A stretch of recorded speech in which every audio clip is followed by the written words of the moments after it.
자, 학원에서 민법 강의하고 있는 이동근입니다. 금년도 2차 민법 기출문제 해설을 시작하겠습니다. 작년도에 그 케이스 문제가 약정해제권의 효과, 그 원상회복 의무와 관련해 가지고 생각보다 굉장히 어려운 문제였습니다. 아마 이때까지 그 행정사 2차 케이스 문제 중에서는 제일 어려운 문제에 속하지 않았나 할 정도였고, 그 다음에 제조물 그 공급 계약과 관련해 가지고요, 그 성강기 케이스도 그것도 문제를 봤을 때 이게 조금 평소에 만만치 않구나, 평소에 보지 못했구나, 이런 거를 약간 느끼셨을 겁니다.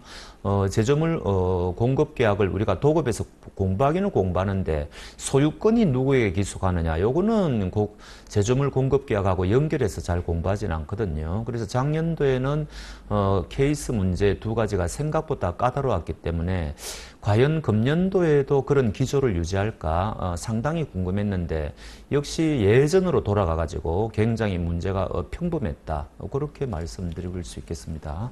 그러니까 네, 결국 요거는 이제 원시적 불능 535조 법 조문을 묻는 거죠. 두 번째 문제는 요 약술형 20점짜리 문제예요. 그 다음에 요거는 타인 권리의 매매에서 570조 내용을 묻고 있느냐, 그거 아닙니까? 그 다음에 조합 채무는 우리가 이제 조합에서 가장 중요한 게 조합 채무죠. 이것은 뭐 시험에도 옛날에도 약술형으로도 한번 나왔고, 최근에 21년, 22년도에는 조합원의 사망, 탈퇴와 관련해 가지고도 간접적으로 출제가 되었고요. 여하튼 조합에서는 가장 중요한 파트입니다.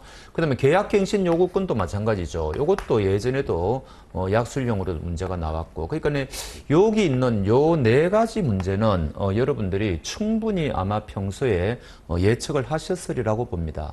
다만 이제 금년도에 약간 의외타 문제가 뭔가 하니까 우리가 이때까지 요 케이스 문제, 요거 임대차가 한 번도 빠지지 않고 출제가 되었거든요. 그래서 이게 케이스로 출제가 될지 약술형으로 출제가 될지 그 문제인데, 만약에 케이스 문제가 출제가 된다면 이때까지는 한 번도 특별법에서 케이스 문제가 출제된 적이 없습니다. 주택임대차보호법, 상가임대차보호법에서는 케이스 문제가 출제된 적이 없다고요. 그러니까 민법에서 케이스 문제가 출제가 되는데, 이게 만약에 금년도에 출제가 된다면 저는 기껏해야 그 임차권의 양도라든지 아니면은 비용 상환 청구권하고 부속물 매수 청구권의 비교라든지 뭐 등등 그런 거에 대해서 저는 좀 포인트를 두었거든요. 근데 뜻밖에도 이번에는 상가 임대차 보호법에서 케이스 문제를 냈는데, 근데 요거는 말이 케이스 문제지, 여러분들이 평소 약술형으로 공부한 계약갱신 요구권 그 내용을 그대로 묻는 거거든요. 그러니까 이거는 여러분들이 아마 답을 다 잘 적으셨을 겁니다. 그러니까 포인트는 이거 그렇게 실수할 부분이 아니고, 이거 실수할 부분이 아니고, 이거 실수할 부분이 아니고, 이거 실수할 부분이 아니란 말이죠. 그러니까 금년도 문제는 굉장히 문제가 평이했다, 그런 거고요. 그 다음에 이제 요 권리금의 경우에 요거는 이제 케이스 문제로 만들었는데, 이게 여러분들한테는 의외타 문제가 됩니다. 권리금 자체를 케이스로 문제 낸 것도 의외타고, 그 다음에 이 권리금과 관련된 판례를 냈거든요. 이 판례는 모르시는 분들이 좀 계셨을 거예요. 저도 막판 모의고사 출제할 때는 권리금에서 케이스 문제가 나오리라고는 예상을 안 해서, 사실은 요거는 기본 강의 때는 제가 말씀을 드렸는데, 모의고사 때는 이 권리금 그 관련 판례는 케이스로 출제를 안 했습니다. 그래서 요거는 요 권리금 판례는 약간 이례적이랄까, 조금 의외타 판례, 그거를 이제 출제한 거고, 그 판례를 모르시는 분들은 이제 틀리는 거죠. 근데 요거를 틀린다 하더라도 요게 지금 20점으로 배정이 되어 있는데, 요 권리금에 대한 일반적인 개념, 그 다음에 권리금의 기능, 그 다음에 권리금의 회수 보장 장치 등등 이런 게 전부 우리가 요게 이제 특별법의 규정이 있지 않습니까? 요런 것만 제대로 써도 제가 볼 때는 배점이 최소한 한 10점에서 15점은 배점이 될 거예요. 그럼 여러분들이 요 정도는 그 판례를 모른다고 하더라도 충분히 맞출 수가 있단 말이죠. 회수 장치가 있고, 여기 또 배제 규정이 있지 않습니까?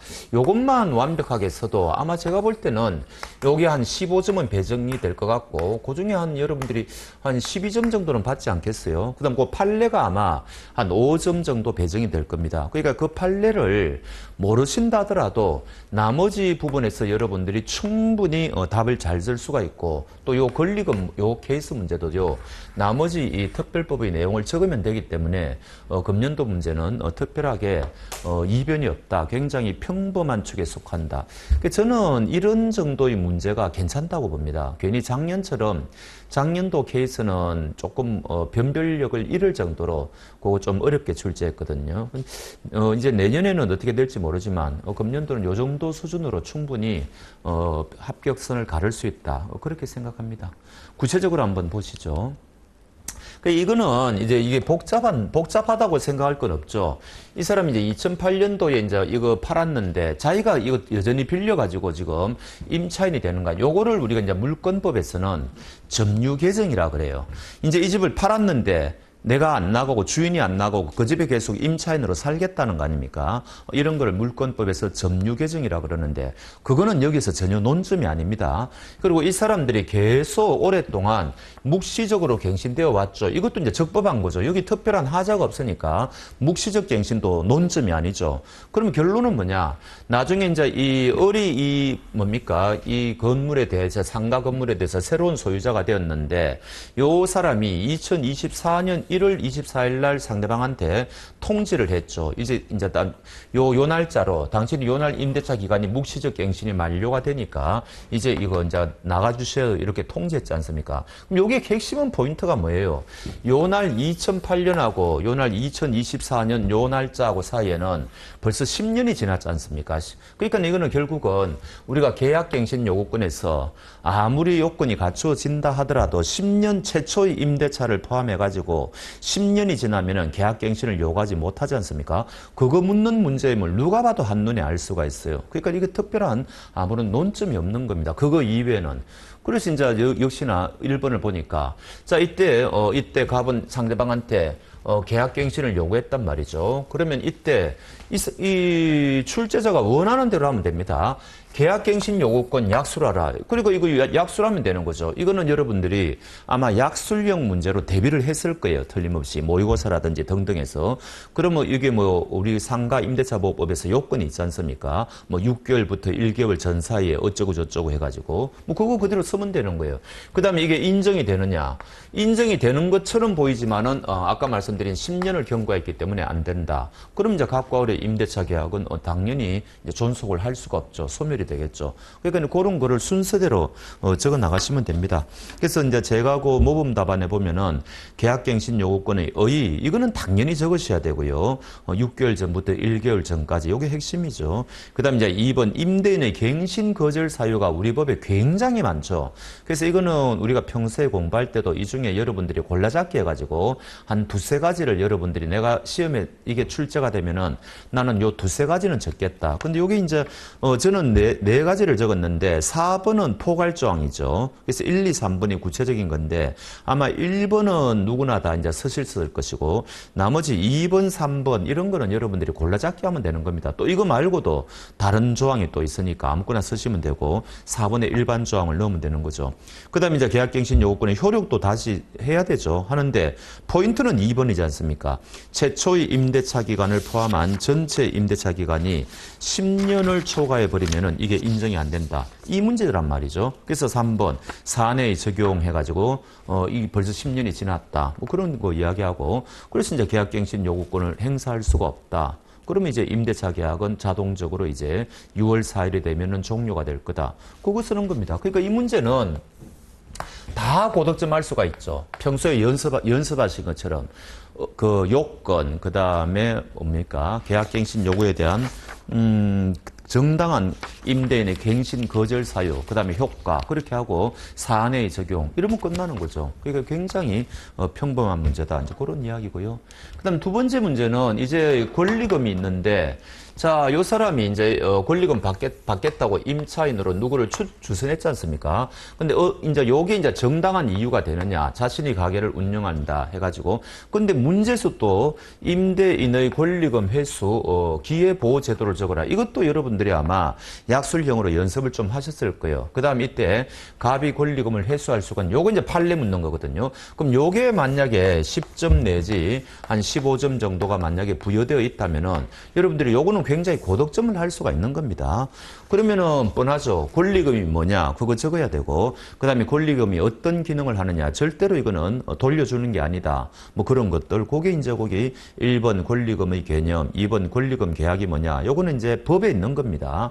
특별법에 있는 거고, 그 다음에 권리금의 효력, 요런 가장 기본적인 거는 좀 적어주시고, 그 다음에 이제 권리금 회수 기회 보장. 이거 지금 적으라고 그랬잖아요. 이제 본격적으로 적는 거죠. 그러니까 이제 요 앞에 개념하고 여기까지 포함해가지고 한 10점에서 15점 배정이 됐을 거라고요. 그럼 거기 이제 1번, 2번, 3번 등등 해가지고 권리금 회수 기회 보장. 임대인은 다음의 행위를 함으로써 임차인이 권리금을 지급받는 것을 방해해서는 안 된다. 근데 3번에 보니까 정당한 사유 없이 이렇게 돼 있단 말이죠. 그럼 정당한 사유가 뭐냐? 이게 또 우리 법에 있지 않습니까? 그걸 또 적으면 되는 거죠.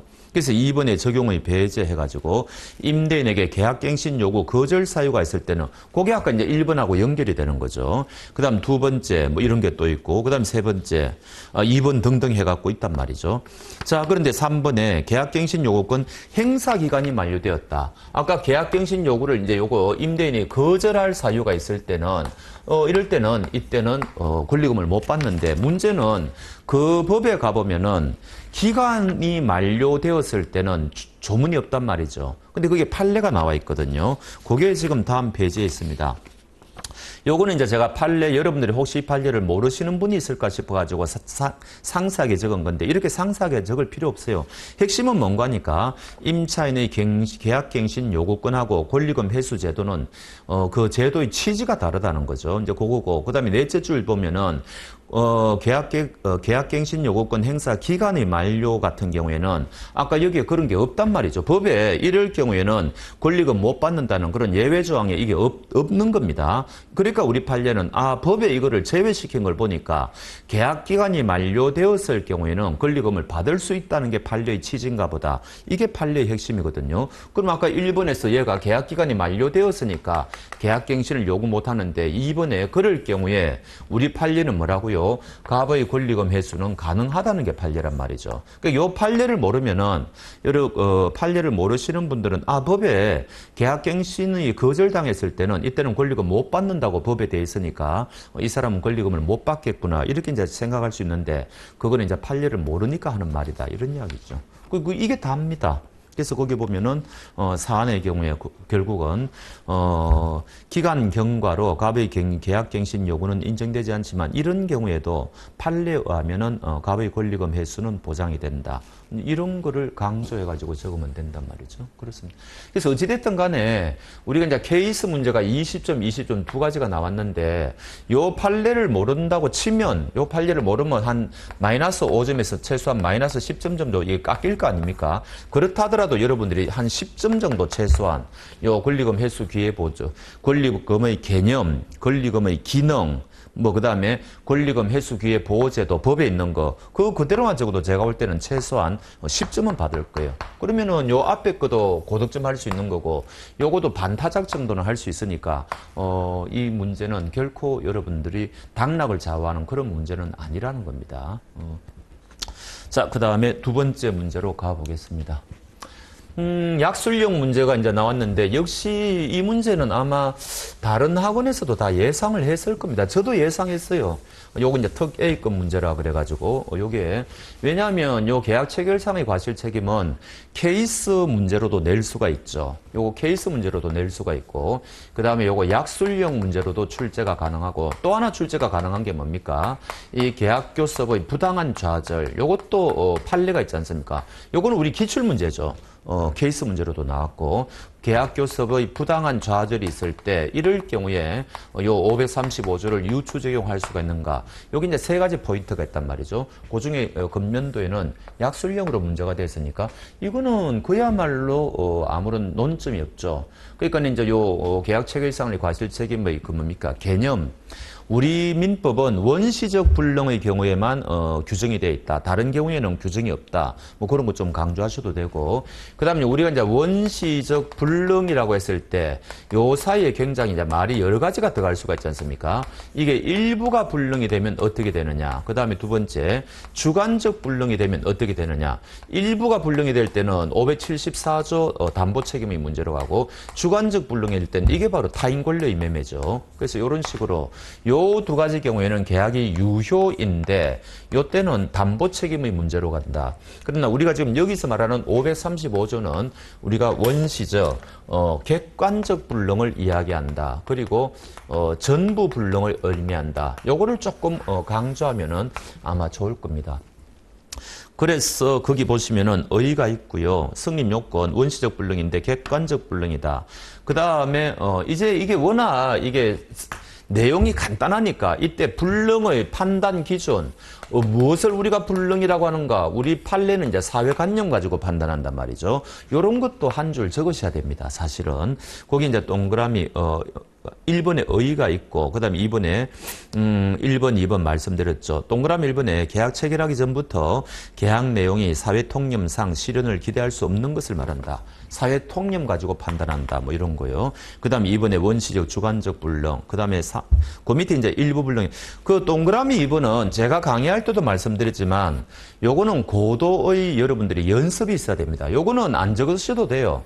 평소에 그런데 내가 만약에 이 문제가 나오면은 빠른 속도로 요거까지 적겠다 하면은 제가 조금 더 플러스 알파를 받을 수 있다 그랬죠. 그 동그라미 2번이 뭔가 하니까 그게 바로 이제 이게 원시적 일부 불능의 경우에 574조의 경우에는 이때는 뭐라고요? 535조의 계약 체결상의 과실에 따른 책임의 이행을 구할 수가 없다. 왜 이때는 계약이 유효니까 그렇다는 거죠. 여기 이제 판례가 있거든요. 여기 이제 535조하고 관련되는 판례이기 때문에 요 판례를 적으시면 아마 고득점할 거다. 근데 요거는 평소에 좀 연습이 돼야 된다. 이런 걸 강조했습니다. 그래서 동그라미 2번은 안 적으셔도 되는데 적으면 훨씬 좋다. 뭐 그런 거고요. 그 다음에 이제 가로 2번에 뭐 알았거나 알 수 있었다. 3번 이런 거는 일반적인 요건이니까 다 적으셔야 되고. 그 다음에 효력이 이게 계약이 무효라는 거 있잖아요. 이런 거 효과인데 이게 무효라는 거는 판례라는 거를 밝혀야 됩니다. 왜냐하면 535조에는 무효라고 안 돼 있어요. 다만 요거 신뢰이익을 배상해야 된다고 하니까 학자들이 이거 무효를 전제로 하는가 보다. 그래서 판례도 이거를 무효라고 하는데 교수님들은 이거 무효라고 안 하시는 분도 생각보다 많습니다. 그래서 이런 거는 정확하게 판례라고 이제 적어주시는 게 좋단 말이죠. 자, 그 다음에 2번에 신뢰이익을 배상, 이 전부 535조에 있는 거죠. 그러나 그 배상액은 이행이익 등을 초과할 수가 없다. 뭐 이런 거. 그 다음에 신뢰이익의 배상이 무엇을 뜻하느냐. 뭐 그런 거 조금 더 적어주고 싶으면 적어줄 수가 있고요. 여기까지입니다. 근데 이제 요거는 이 535조의 요건 및 효과를 적으라 그랬으니까 과연 이럴 경우에도 요거를 부가적으로 좀 더 알파로가 적어야 되느냐, 요거는 약간 의문이 있죠. 왜냐하면은 이거는 535조가 아니지 않습니까? 근데 역시 요것도 적어야 됩니다. 요럴 경우에도 535조가 유추 적용되느냐, 이거는 굉장히 중요한 문제니까 요것도 하나의 논점이 됩니다. 그래서 그게 판례는 이때 적용되지 않는다. 그래서 판례는 이때 이번에 뭐라고요? 불법 행위 책임으로 간다. 요 판례는 반드시 적으셔야 되고, 그 다음에 평소에 좀 연습이 되어 있는 분들은 요거 사례도 간단하게 하나 적으시면 좋죠. 사례가 2개 있지 않습니까? 그 중에 한 사례가 뭐 어느 대학교에 어떤 그 행정직으로 뭡니까 시험을 치른 사람이 합격 통지를 받았는데 끝끝내 이제 뭡니까 고용이 안 됐죠. 그 유명한 사례가 있지 않습니까? 그거를 간단하게 줄여가지고 이런 경우에도 535조가 유추 적용되느냐에 대해서 논의가 있다. 근데 사실은 이게 왜 논의를 하는지 그게 사실은 중요합니다. 근데 제가 강의할 때도 말씀드렸지만 그런 것까지 다 적기에는 아마 여러분들이 시간이 부족할 거다. 그래서 이거는 평소에 굉장히 모범 답안을 만들어 놔가지고 이게 출제가 되면 달달달달 내려갈 수 있으면 모르겠는데 안 그러면 이것만 너무 많이 적다 보면은 다른 곳에서 이제 답을 더 적을 수가 없기 때문에 조심해야 된다. 그런 말씀을 드렸습니다. 핵심은 이게 이제 여기로 가면은 이게 계약 책임으로 가는 거거든요. 그럼 이게 이제 계약 책임하고 불법행위 책임의 차이점을 아셔야 되는데 그게 바로 과실을 누가 입증하느냐 큰 차이가 있지 않습니까? 그래서 이제 학자들은 계약 책임으로 가가지고 피해자를 좀 더 쉽게 구제하자 이런 쪽이고 판례는 535조는 원시적 불능의 경우에만 규정이 있으니까 그렇게 할 수 없다. 뭐 그거 아닙니까? 그건 여러분들이 이해를 하실 거고 그거를 답안지에 현출할 수는 없죠. 하여튼 요거는 이제 여러분들이 적기 나름인데 그래도 뭐 이 문제는 충분히 누구나 예상 가능한 문제였기 때문에 아마 그렇게 이거 당혹스럽게 여러분들이 생각하신 분들은 저는 별로 없다고 생각합니다. 그래서 요거는 굉장히 평범한 문제다. 그렇게 보시면 되겠네요. 자, 그 다음에 세 번째 문제입니다. 결국은 이제 우리가 이게 담보 책임에서 결국 이제 이게 이제 사실은 이거는 케이스 문제라고도 하기도 어렵고 준 케이스 문제인데 케이스 문제라고 보죠. 매도인과 매수인은 갑과 을인데 근데 병소유의 건물에 대해서 매매 계약을 했다. 근데 이 건물이 뭐 불타가지고 없어지는 게 아니죠. 그러니까 이게 뭐 어떤 소송에 패소해가지고 결국 건물의 소유권 이전이 불능으로 되었다. 이런 걸 우리가 이제 주관적 불능이라 그러죠. 계약을 체결하기 전에 건물 자체가 멸실되어 버리면 그건 우리가 조금 전에 봤던 원시적 불능으로서 계약 체결상의 과실 책임이 문제가 되는데 출제자가 아예 확실하게 해주었습니다. 이거는 주관적 불능이다. 그래 이럴 경우에 타인 권리를 매매했는데 그 타인 권리를 매도인이 넘겨받아가지고 매수인에게 전달할 수가 없게 됐단 말이죠. 이때 을이갑에게 주장할 수 있는 권리가 뭐냐? 이게 바로 570조잖아요. 569조는 타인 권리 매매가 가능하다는 거고 이때 이 사례처럼 매도인이 그 권리를 넘겨받아가지고 이전 못 해줄 때 어떤 책임을 지느냐? 그게 570조잖아요. 그러니까 이것도 충분히 우리가 예견할 수 있는 문제죠. 왜냐하면은 이 담보 책임에서 우리가 충분히 금년도에 한 문제 출제된다는 거는 그것도 누구나 쉽게 예견할 수 있었습니다. 그래서 이제 어디서 나올 거냐? 세 가지 중에 하나죠. 타인 권리의 매매냐, 아니면 수량을 지정한 매매냐, 아니면 물건의 하자에 관한 책임이냐, 담보 책임이냐. 물건의 하자에 관한 담보 책임은 확대 손해가 출제가 될 수도 있고, 그 다음에 소멸시효하고 제척기간의 중복 적용, 그것도 굉장히 중요한 논점이고, 그 다음에 법률적 장애가 있을 때 그거를 물건의 하자로 봐야 되느냐, 권리의 하자로 봐야 되느냐, 뭐 그런 것들이 이제 주된 테마가 된단 말이죠. 그래서 그 중에서 이제 우리가 특 A급으로 출제를 예상했는데 역시 예상대로 타인 권리의 매매에서 출제가 되었습니다. 그럼 이건 뭡니까? 이게 타인 권리의 매매라는 것을 밝혀야 되겠죠. 그래서 첫 번째는 타인 권리의 매매인데 이렇게 되었으니까 이게 이제 못하게 되었다. 그래서 이제 매수인은 매도인에게 570조에 따른 권리가 발생한다. 뭐 그런 거 하면 되고요. 그 다음에 이게 담보 책임이기 때문에 필연적으로 가장 먼저 뭐를 적으셔야 되는 거니까 이게 담보 책임이라는 것은 매도인의 무과실 책임이죠. 유상계약의 등가성 유지를 위한 무과실 책임이다. 그거를 반드시 또 적으셔야 됩니다. 그래서 그런 거 위주로 적으시면은 역시 뭐 별 전혀 문제가 없는 그런 겁니다. 근데 이것도 약간 중간에 한번 봅시다. 제가 모범 답안을 보면은 을의 권리, 타인 권리의 매매와 담보 책임 말씀드렸고 2번 말씀드렸고 3번 그래서 이제 요건이 다 충족되었다. 그래서 계약 해지할 수 있죠. 요거는 이제 선의 작은 악의 작은 계약을 여기서는 분명하게 안 밝히고 있죠. 을이 선의자인지 악의자인지를 안 밝히고 있습니다. 그래서 이제 계약을 해지하는 권리는 악의자도 가능하다. 그러나 손해배상은 선의자만 가능하다. 근데 여기 포인트가 있어요. 원래 담보 책임은 유상계약의 등가성에 따른 거기 때문에 대체적인 견해는 뭔가 하니까 신뢰 이익의 배상에 머물러야 된다. 이게 일반적인 거거든요. 근데 우리 판례가 요거는 있죠. 타인 권리의 매매의 경우에는 이거는 일반 채무 불이행하고 동격이기 때문에 요거는 손해배상을 할 때 이행 이익을 배상해야 된다. 그래서 여기에 담보 책임의 경우에 손해배상의 범위에 대해서 실내 이익을 배상해야 되느냐, 이행 이익을 배상해야 되느냐. 이거 학자들마다 견해가 다 달라요. 굉장히 복잡한 거거든요. 근데 판례는 이거를 일률적으로 이야기를 하지 않고 타인 권리의 매매의 경우에는 요거는 채무 불이행하고 성질이 똑같기 때문에 그때는 실내 이익이 아니고 이행 이익을 배상해야 된다. 이 판례가 있단 말이죠. 요 판례를 적으셔야 돼요. 그러니까 요거를 적어야지 조금 더 고득점을 하고 이제 답안이 좀 돋보이는 거지. 그냥 법전에 있는 거는 몇 개 안 되지 않습니까? 조문이 계약 해지할 수 있다. 손해배상 청구할 수 있다.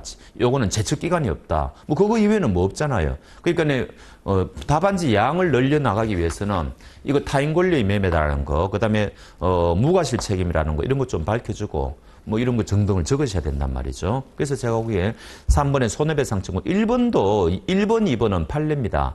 1번, 2번은 한 판례예요. 똑같은 판례인데 하나의 판례에 두 가지 내용이 다 있거든요. 근데 1번은 뭔가 하니까 이때 손해배상을 청구할 때 언제 가격이 항상 달라지지 않습니까? 언제 가격을 기준으로 해야 되느냐 이건데 목적물을 취득하여 이전하는 것이 불능으로 된 때의 시가를 기준으로 한다는 게 판례의 태도고 2번이 이제 이행이익의 배상이죠. 그래서 이때는 매도인은 계약이 완전히 이행된 것과 동일한 경제적 이익을 배상함이 상당할 것이므로 그 손해는 매수인이 입은 손해뿐만 아니라 얻을 수 있었던 이익의 상실도 포함된다. 이행이익을 배상하라 이런 거란 말이죠. 그래서 이 판례가 생각보다 중요하다. 그 다음에 요거는 제척기간이 없죠. 우리가 이제 권리의 하자의 경우에는 1년이라는 제척기간이 있고 없고 이게 막 다르지 않습니까? 근데 타인 권리의 매매 같은 경우에는 외우셔야 되죠. 이거는 제척기간이 없다. 이런 걸 외우셔야 됩니다. 뭐 요 정도 보시면 되고요. 그 다음에 이제 마지막 문제인데, 역시 이 뒷부분에서 저는 사실은 화해계약이 더 유력하게 봤습니다. 화해계약이 현실에서 굉장히 중요하니까 출제된 지도 오래됐고 이 조합은 21년도, 22년도 연속으로 또 케이스 문제로 출제가 됐고 근데 조합은 한마디로요. 조합 채무가 제일 중요합니다. 그래서 이거는 뭐 언제라도 나올 수가 있는 문제인데 그 대신에 이제 포인트는 뭔가 하니까 최근에 그래도 출제된 적이 있으니까 21년도, 22년도 연속으로 출제된 바가 있으니까 과연 금년도에도 조합에서 출제가 될까? 나온다면 조합 채무인데 그래서 저는 화해계약이 더 유력하지 않을까? 저는 그렇게 봤는데 역시 조합 채무 조합에서 나왔습니다. 조합 채무. 이거는 이제 이 사람이 이제 업무 집행자죠. 그럼 이제 여기서는 이 업무 집행자인 갑이라고 했으니까 이게 정상적으로 업무 집행자가 선임된 거 아닙니까? 원래 업무 집행자가 선임되기 위해서는 누구 몇 분의 몇 의결 이런 거 있는데 다 여기서는 필요 없죠. 이것도 마찬가지예요. 이게 세 사람이 공동 이행 방식의 공동 수급체를 결성하면은 요게 판례가 있거든요. 우리 판례에 하면은 이거 조합이라고 그럽니다. 이게 조합이냐 조합이 아니냐 이게 문제가 되었는데 이게 판례는 조합이라고 그랬단 말이죠. 근데 여기서 벌써 업무 집행자라는 말이 나오니까 우리는 여기 조합을 전제로 하고 들어가지 않습니까? 그래서 이것도 마찬가지인데 어차피 이 답안을 쓰시려면은 조합의 개념은 쓰셔야 되거든요. 조합의 의. 그 조합은 공동 사업을 하는 거 아닙니까? 이때 우리 판례는 공동 이행 방식으로 공동 수급체를 결성하는 것은 이때 공동 사업에 해당한다. 판례가 다른 게 하나 있죠. 전매 차익을 얻을 목적으로 여러 명이 인원들이 결합했다. 그거는 우리가 공동사업이라고 보지 않죠.